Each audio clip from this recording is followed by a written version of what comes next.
আপনি কি জানেন বাদাম খেলে কি শক্তিশালী হয়, আপেল খেলে কি বাড়ে? এমনি অজানা সব প্রশ্নের উত্তর সহ জানতে পারবেন এই ভিডিওতে। তাই ভিডিওটি স্কিপ না করে প্রথম থেকে শেষ পর্যন্ত মনোযোগ সহকারে দেখুন। আমাদের আজকের প্রথম প্রশ্ন, তরমুজ খেলে কি হয়? সঠিক উত্তরটি হচ্ছে এ, শরীর ঠান্ডা থাকে। বাদাম খেলে কি শক্তিশালী হয়? এ চোখ, বি স্মৃতিশক্তি, সি নাক, ডি কান।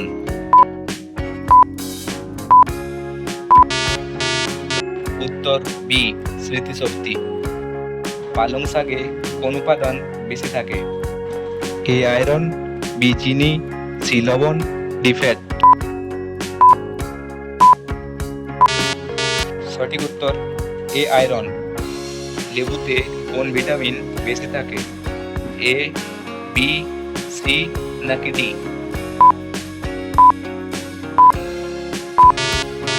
কি বন্ধুরা, পারলে? সঠিক উত্তর সি। আপনি কতগুলি প্রশ্নের উত্তর দিতে পেরেছেন অবশ্যই কমেন্টে জানাবেন।